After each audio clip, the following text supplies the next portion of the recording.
Hi everybody, I'm Bill Whittle. We're here at CPAC 2010 for PJTV, and I am here with a remarkable lady, the kind of person who is a genuine inspiration to me and should be for all Americans. Wafa Sultan is here, and Wafa, I was at CPAC last year, and I had a chance to speak to Geert Wilders, who also has been an outspoken critic of Islam, and we had to meet him in a hotel room. He had men outside with machine guns. He's on constant threat of his life. You grew up as a young girl in Syria. Yes. Endured an awful lot there, but I was wondering if you could tell us a little bit about what growing up, first of all, under Islam is like for young women. I was born and raised as a Muslim, and I suffered living under Islamic Sharia for 30 years of my life. Women under Islamic Sharia have no rights. Tell us about a specific of what might happen in a typical We are day. brainwashed to believe that we are not mentally fit to control our lives. So any male in our environment have the right to control my life more than I do. Can you give me a specific example of what you might have gone through? I was a medical doctor and I practiced medicine for 9 years in my country. My brother has never graduated from high school. If I have to leave the house, I need his permission. It's outrageous. Yes, it is outrageous. Outrageous. It is outrageous. And I this- wasn't myself. I was just dead fish driven by the current.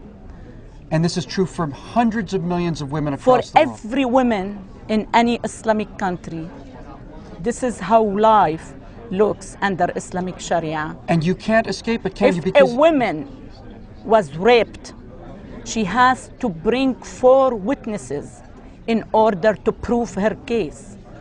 4 witnesses to a 4 rape witnesses. who are going to testify on her behalf. Otherwise, she will be stoned to death. You came to the United States, Yes. as do so many thousands of people every year, looking for freedom, looking to escape this kind of repression. But this religion has followed you here, hasn't it? You're not able to live a life of freedom This and is ease. the problem, and that's why I am risking my life. Because if we lost America, where else I can immigrate? We are seeing signs in America now, the same signs that we saw in Europe 20, 30, 40 years ago, that Sharia law is very slowly, in what seems like reasonable sort of small cases, is starting to be established in the United States. You, more than anybody, understands the consequences of this. What are we really heading for if we allow this to continue? Muslims believe they don't have to be the majority in order to take over. They need to be maximum 10% of the population in order for them to take over. This is their mission. We were taught at very little age that our mission on earth is to spread Islam, to fight for the sake of Allah, to kill or to be killed in this fight. So they are here. I was very much involved with my Muslim community for the 5, 6, 7 first year of my life in America, and I heard it million times that they were here to spread Islam and eventually to replace the American Constitution with Islamic Sharia. And you need to understand your concept of time because it's totally different than yours. You're looking at centuries, millennia. They are very well trained to be patient with time. If not today, tomorrow. If not tomorrow, after 200 years, we will achieve our goal, which is to submit the whole world to Islam. There's something I'd really like for you to help clear us up on. Americans are very tolerant people, by and large, generally pretty accepting people. Many people, such as CARE, will say that that Islam is just a religion of peace, and we simply want the right to worship just as everybody else in the country does. We're not looking for any special rights. But you say that this idea that Islam is misunderstood is a lie. That Islam is not... As a well-known writer in the Arab world, unfortunately, I can tell you, it is much easier for me to make my point through the Arab world than to penetrate the American mind here with my ideas and thoughts. You know, because I can understand why Americans are raised to live by the ethical American code, which doesn't allow him to judge people based on their religious background. But Americans need to know that Islam is not a religion.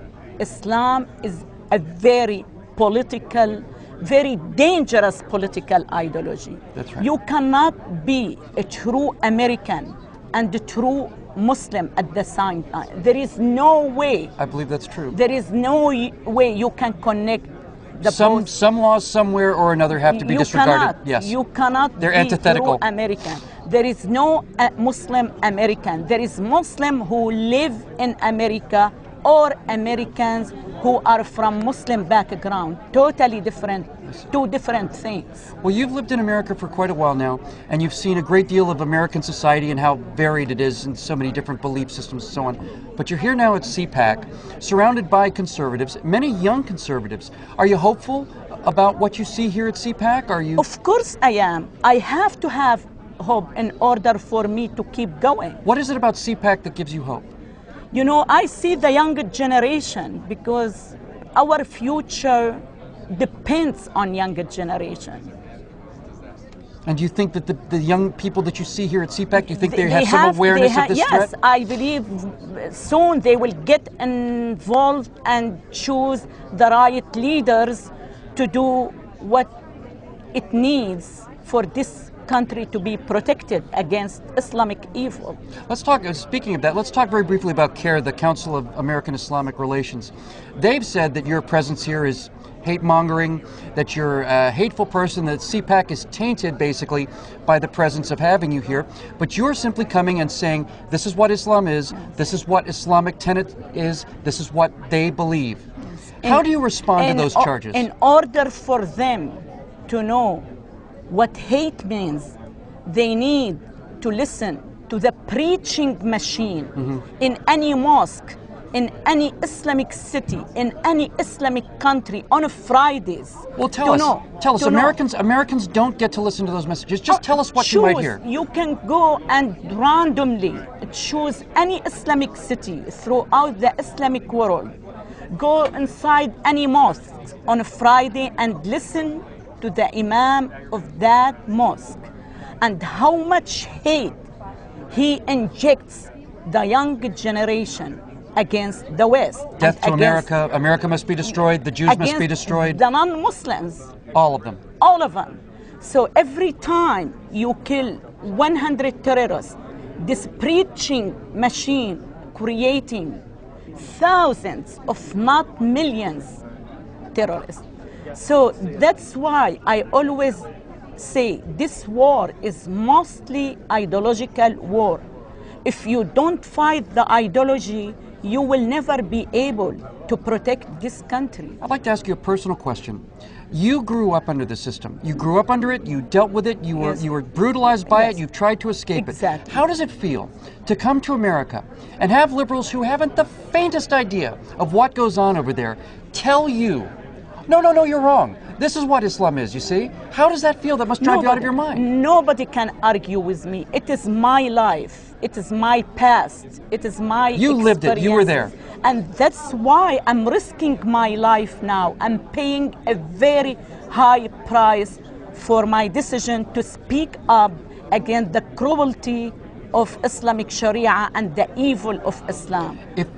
I receive death threats on daily basis, telling me where I live, where my children live. These are Muslims who are not only allowed to kill you, they're commanded to kill you. Absolutely, their mission. They're required by their religion to kill you. For the sake of their Allah, they have to kill Here in the United States. Here in the, and I don't feel safe. I don't blame you. Here in the United, this is the sad part of it. Well, you're a very brave woman. Anyway, I am enjoying my life because it is a life of my choice. I wasn't myself for 30 years of my life. I was under somebody else's controls. You'd rather be a free woman under a death sentence than a piece of property, simply. Let me live one day as a free woman and then die. Who cares? I tested the freedom. But unfortunately, as you said, most Americans take it for granted and they don't know what it means to be free. For the last 14 years of my life, I haven't missed one day. Every single day, I leave my house at 7 o'clock in the morning with my husband to Starbucks. You're not going to let them beat you, are you? I have a cup of coffee. I look up. If there is God or not, I really don't know. I thank whoever there for giving me the freedom to enjoy this moment. Oh, this country needs more people like you. Just walking down the street without being called a whore is a blessing for me. Just being able to chat with my next door male neighbor without being accused I spent the night with him is a blessing for me. So I know what it means to be living in America.